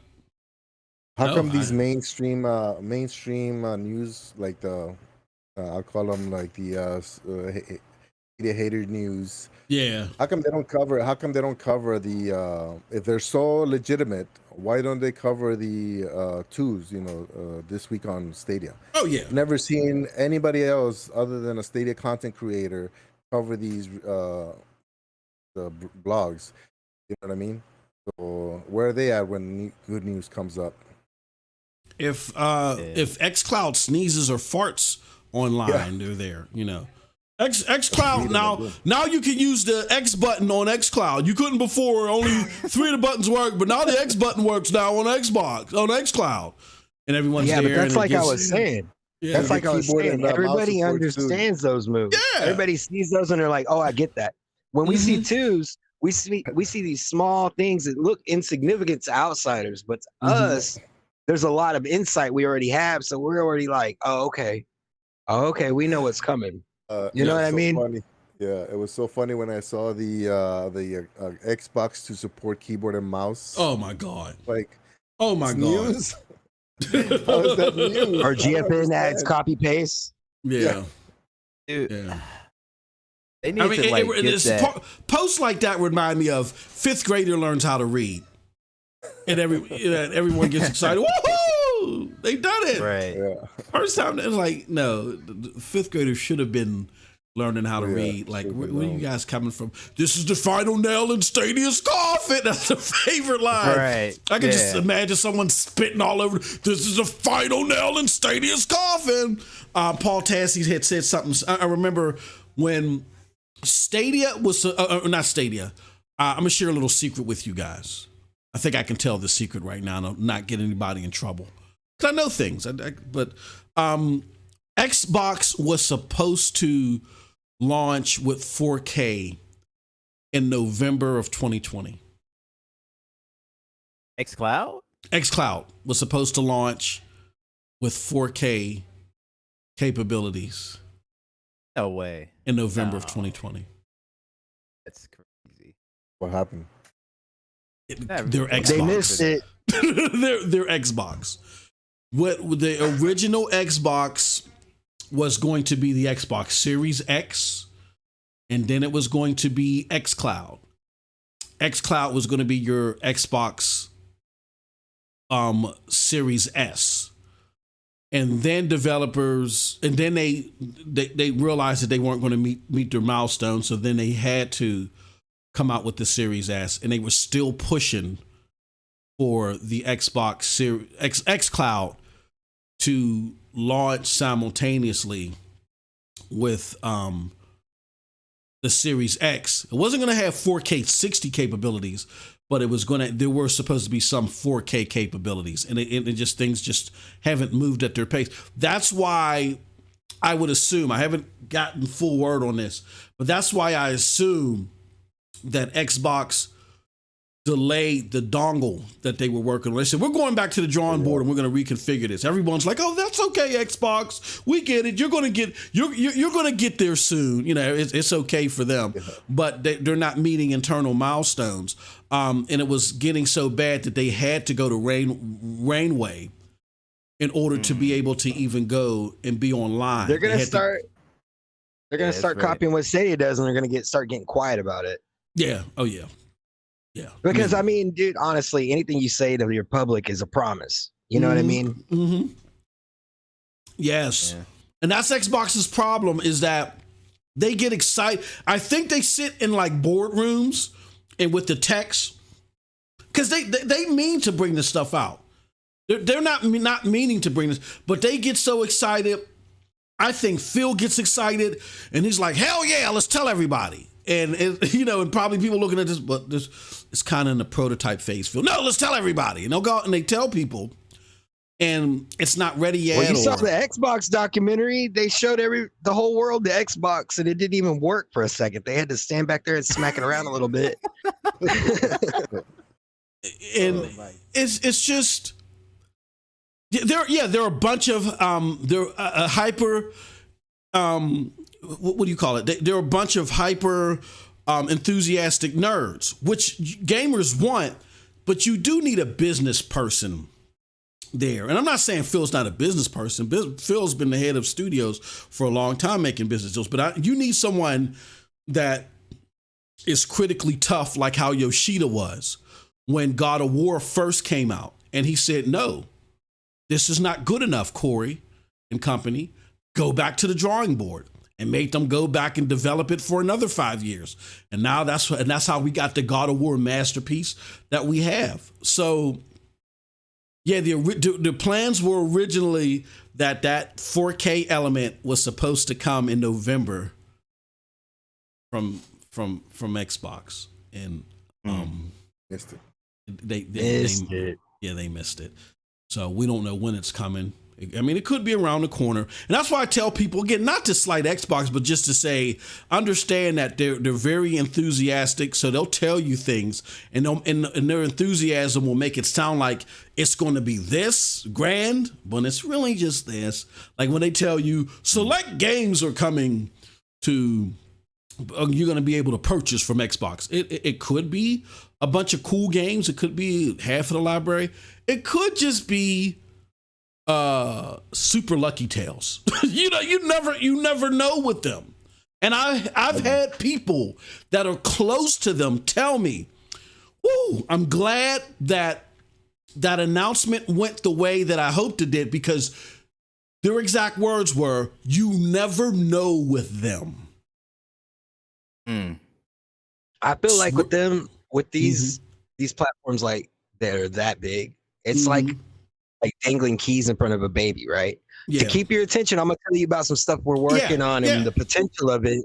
And when that don't work out, I'm gonna dangle a AAA game at you and shake those keys. That way you can forget about that I failed to deliver it over here. And then later on, when that game stops being shiny and interesting to you, I'll start dangling some other features that I'm trying to work on, and just back and forth with it. Yep. This might be a whole different show here, but I'm kind of new to the cloud gaming compared to everybody on this panel. But what are the chances that xCloud and Stadia release within days of each other? I mean, like, who's watching who and who's feeling the pressure when you think about it? When you say release, you mean like what are the chances? Yeah, because didn't xCloud or Xbox Cloud Gaming and Stadia release within days of each other, November 2019? Even though Xbox is still kind of on beta or whatever, but and then Luna is like right after that. You know what I mean? So I thought xCloud came out in 2020.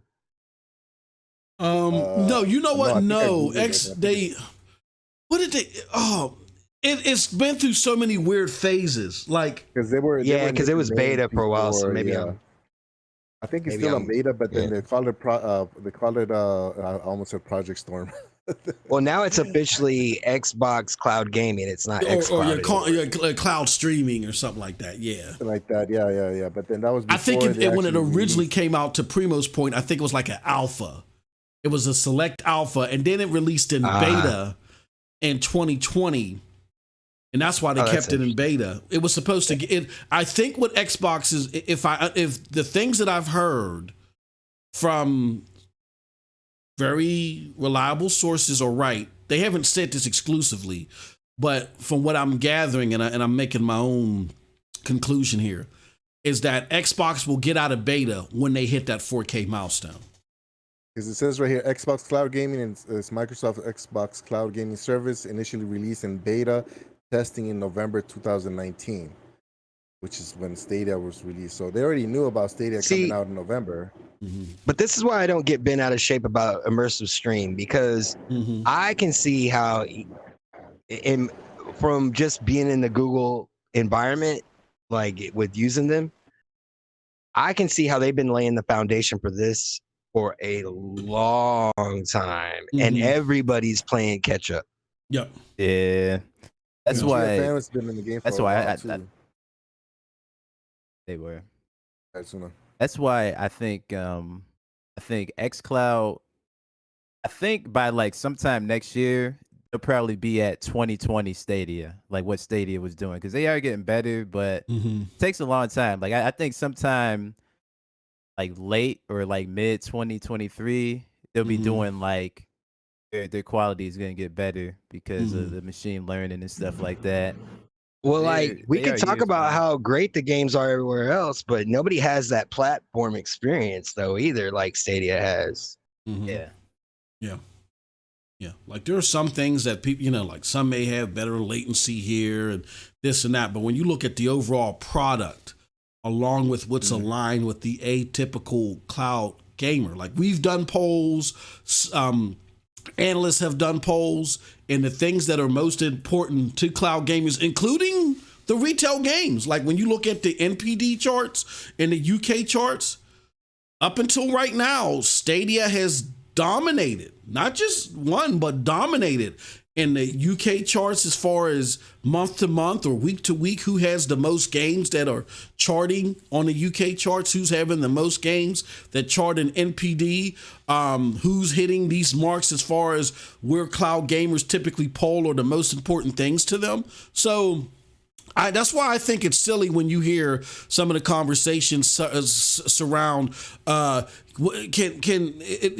Stadia, can they get back up there with the other cloud platforms and be used again? Like there's this myth that everybody's abandoned Stadia and we're the only ones on the platform that here on this panel. You know what I mean? Like, no, if they're hitting the marks with the games, if they're hitting the marks with what cloud gamers want, I don't know if they're number one, and you got to determine what number one is. What does that mean? But I don't know if they're number one, but they're up there in the top cloud gaming platforms, period. So yeah, definitely fighting. Yeah, even if they're not number one, the future is so bright. Yeah, exactly. Yeah, we just gotta, but again, that era, I think we're beyond that era of the Stadia dead. Is it dead? I think we're kind of beyond that because of what we've seen recently. Again, it's not a perfect platform. Doesn't mean that all the L's are done, but I think now we can start having reasonable conversations around what it is and what it isn't and what it needs to do ongoing. All right. Yeah. All right. We only got a few minutes left, so I'm about to do this raffle. If you haven't done it, we're going to give you a couple of minutes, but we got one last topic that we wanted to talk about, and it's about Outcasters. Woohoo! Outcasters has gone free to play. All right, let me make sure that do I have it up on the screen? Yes, I do. Okay, Outcasters is back and it's free to play, courtesy of StadiaDosage.com, of course. Outcast is an underrated game and Stadia exclusive, not to mention one of my favorite games ever has gone free to play. Google broke the news today on their most recent blog post that the fun, fast action twin stick shooter is now free to play. It's free for everyone, whether you're a pro, subscriber, or not. People are celebrating this move, right? We're like, yeah, this is what it needed. I'm gonna start with you, Lo-Fi. Well, help a lot of us understand that may not get it. Why are people celebrating this move? Why do they think this move was so important for Outcasters? Okay, check it out. I haven't played the game, but I'm the perfect person for this, right? Okay, check it out. I watched a lot of people play it, and I watched people competing on different streams, like having community plays, and it's like, oh, you missed out because it was on pro already and now it's gone. And it's like, dude, it looks so good. Yeah. But yeah, and then to top it off, it's like they own the IP. Yeah. You know, like they own this game. Like, dude, the fact that they didn't even bother putting it on pro, they were just like, it's free to play. Yeah, brilliant. Because it does look like a nice juicy game that you can just, like a party game with your friends that you could just go at, and a great way to introduce somebody into Stadia. Like it's a beautiful game. Yep. Awesome. Primo, what are your thoughts? What's everyone so excited about this being free to play? Is anything in addition to what Lo-Fi said? Well, he said some great stuff. It looks good. Everybody has fun with it, so I want to have fun with it too, right? That's basically what he's saying. That's what people are going to be thinking. I played this game. In fact, I think me and Squids, anytime Squids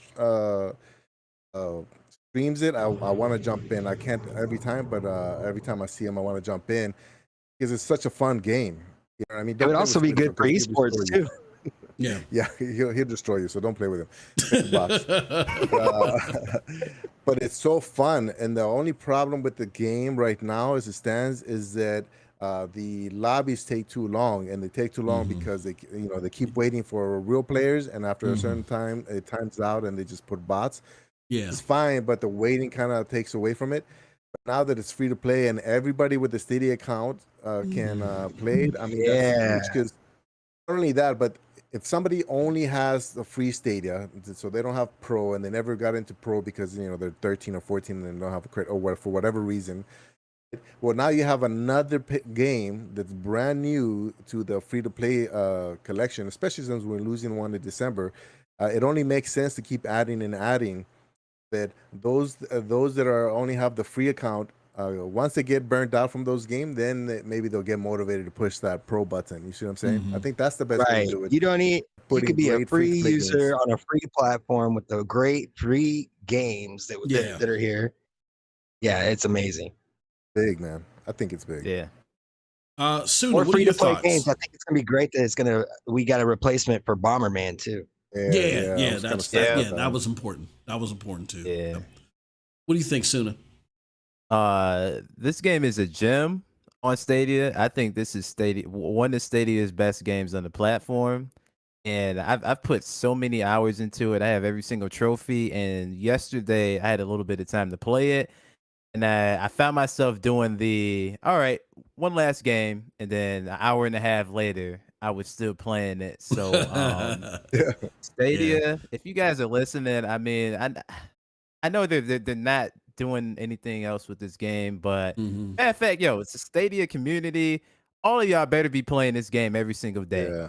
Do the challenges, because I seriously believe, I mean, this is just how I feel. I feel like this game has so much potential Yeah. And it's just, man, like, yeah, Squids is always saying it's one of the best games on Stadia. It is one of the best games on Stadia, and this is honestly, to me, this is Stadia's mascot game, and I could. Like I really just want it to be huge. I want it to be huge. I want it to be everywhere. I want them to add maps. I mean, I don't know if they will. You know, I want them. Didn't to this drop add like more around the same content. time as Splatoon?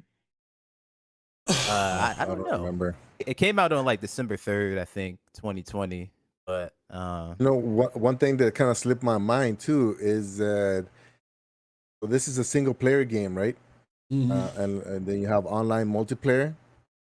Now, if my daughter can play it on her Chromebook and my wife can play it on her TV and I can play it on my PC, now it could be a local multiplayer because it's free for every account. Yeah. yeah, You know what I'm saying? So you can literally have like game parties, because you just add in. I mean, how many what do you call free to play multiplayer games are there? You know what I mean? It's like the more there are, the better for everybody. yeah.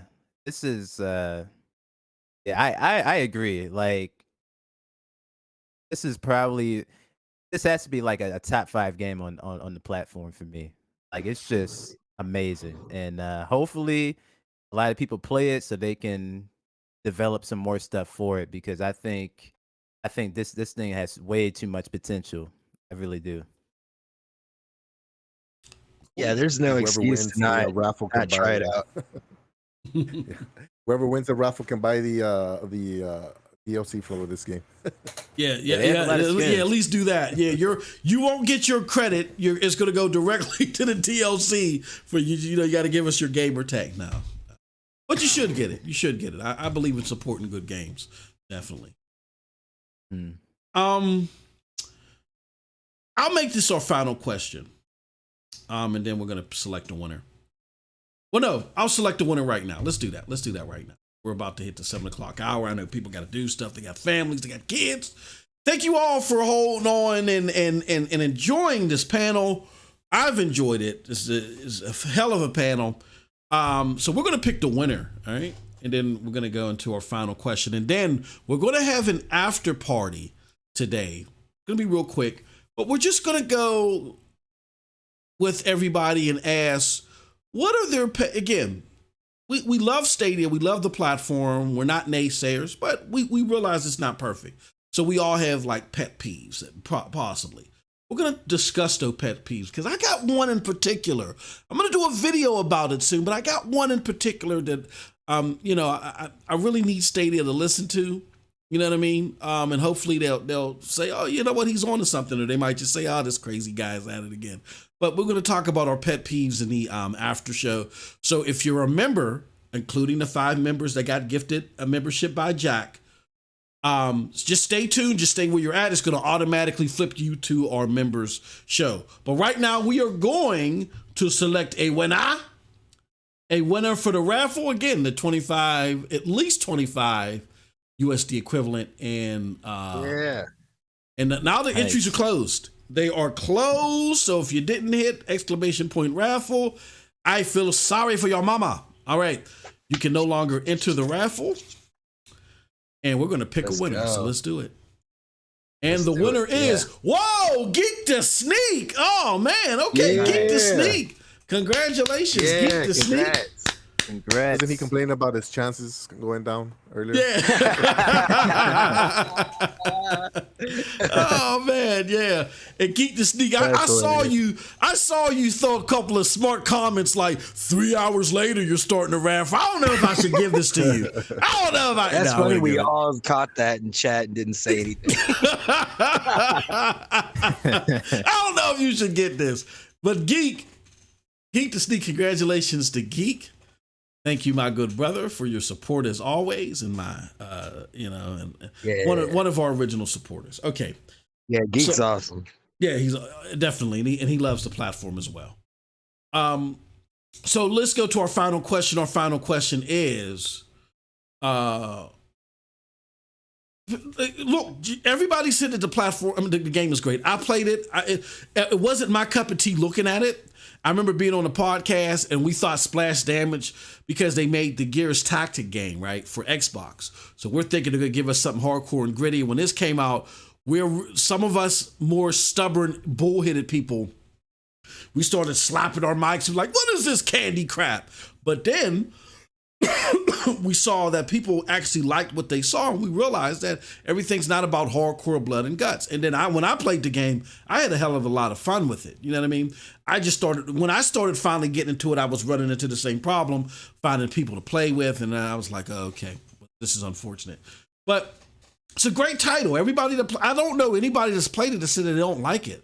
Why don't you think that it got the attention that it deserved upon release? Who wants to pick that up first? Because it was on Stadia, and just cloud gaming. People it's exclusive, right? Yeah, it's exclusive. Yep. Yeah, and it's a smaller pool. And just people are stubborn, and they should be trying cloud gaming, but they're not. But also free to play, because when they had a lot of streamers streaming this and playing it, and a lot of people really enjoyed it, and people were signing up for Stadia Pro. But it should have just been free to play, so that way everybody, all these streamers could really get crowd play going. Well, you know why I haven't bought it? Because every time I have a chance to buy a game, there's so many juicy games that I want, and I'm like, you're just gonna have to wait, Outcasters. I haven't seen it on sale in a while either. So I'm glad it's free. Yep. Yeah. I don't think I've ever seen it on sale. I mean, it's probably been on sale, but I don't think I've ever seen it on sale. But yeah, that makes sense. Makes sense. Any final thoughts on that? Do you guys think this will help it tremendously a lot? Not at all. What do you guys think? They also did free to play days for Journey to Savage Planet too last week. So. Yeah, that is kind of cool. They did all these next to each other. Yeah. I think it'll help it. I think at least within the Stadia community until it grows more. But hopefully they can somehow figure out a way to keep updating it, adding DLC or something to keep people interested. That's really for the free to play games. That's really what does it, right? It's getting something new every so often so that it keeps bringing you back. Yeah, maybe. I don't know if that's gonna happen with this one. Yeah, you never know. Maybe they have plans. I'm not sure, but because this was SG&E, they're gone. Yeah, but I don't think that Stadia's gonna open up another studio, but they can commission somebody, right? Like you can have those called second studio. What do you call it? Especially since it's a free to play right now. If there's a huge glitch that everybody finds, they'll have to do something. Yeah. They'll definitely want to do. Yeah, they can't. They something that's giving them a lot of you know what I'm saying? Something that's giving them a lot of attention all of a sudden. They're not just going to say, oh, well, they can't just throw their hands up. Second studio is when you get somebody, another developer to do your game, right? All the relationships that they're building now with all these small devs coming in, I can see one of them getting in commission to work on it, fix it, to it. My hope is that with the you know what? Maybe the reason why they made it free to play, maybe expansion is close, and maybe that's like my hope is that that for it going free to play and then expansion, that more people get on it, and then Splash Damage looks at that and say, you know what, go ahead and add some more content. That's my hope. I mean, there's also the possibility of them selling the IP to another developer. Yeah, I mean, I wonder who Stadia. Well, who owns the IP? Did they give it back to Splash? I think they gave it because I remember seeing something. I think early 2021, because there was the belief that Outcasters was going to go on be multi-platform, and I remember there was something where we saw that Outcasters became the publisher, so I think they own the IP now. So hopefully what Suna said is there's so much attention on it that they do designate a small team to focus on updates and stuff like that. Hopefully. We'll see. Yeah. Yep. Yeah. All right. Cool stuff. All right. Well, that concludes today's show, everybody. Before we officially close out and go to the after party, let's go around the table and let everyone tell you where you can find them. Let's start with our good friend Lo-Fi Monk. Lo-Fi, let everybody know where they can find you at, my good friend. Oh man, you can find me at youtube.com/Lo-Fi Monk. That's LOFIMONK. And you can catch me on Cloudy Thoughts Friday nights at 7 p.m., Monday mornings at 9 a.m. Central Standard Time. I won't be around this Friday because I got some family stuff I'm doing, but Purple Haze will be hosting Cloudy Thoughts this Friday at 7 p.m. So you guys be sure to check her out, come and support her. And yeah, man, peace. Awesome. Next, our good friend Suna Live. Suna, what is going on, our good friend? Where can the good people find you at? So you guys can find me on YouTube at Suna or Suna FPS. I also have a Suna Live, but that channel isn't really there no more. I just keep that one so I can keep tabs on everybody in the community. And then you can follow me on Twitter at Bibbidi_Bop_. Cool. And last but not least, because we're not gonna see our brother for a minute, man. So we gotta say our temporary farewells. But shout out to Primo. Primo, let the good people know where they can find you at, my good friend. Yes, thank you. So I'm on YouTube, same as my tag right here, Primo Yoni. You are Primo like cousin or premium, then Yoni, YONIC. And so even though I'm not going to be able to do a lot of live stuff or any, because I'm going to be doing my military training, I got a bunch of videos scheduled to drop. Awesome. Check me out there. I'm probably going to try to join chats whenever I have a chance during training. And then, yeah, besides that, Twitter, same tag. And getting really active there that I'm thinking maybe I should take a break before I break my phone. But yes, Thank you for having me. Cool. All right, you guys know me. I'm the loudmouth of the South, loudmouth MM2K. You can catch me here on StadiaDosage, of course. You can also catch us on Twitch. We're on Twitch where I do simultaneous streams with StadiaDosage streams here on YouTube. I also do have my own channel, where I may pop in with a video every 5 years. I got Mass Effect, the Legendary Edition or collection, whatever they call it, via Amazon Prime Day. So I'm going to play a little bit of that. On the channel. We kind of do like general gaming stuff there along with Stadia. So you can catch me there. And with that said, a shout out again to our friends over here at StadiaDosage at YouTube and StadiaDosage.com, man. You guys are just killing it, man. Shout out to all of you guys. Thank you all for your support. With that said, I appreciate all of y'all. Have a wonderful gaming day. And for our members, stay tuned. Again, our Stadia pet peeve, Stadia. I hope you're listening. Up next on the after show. Peace.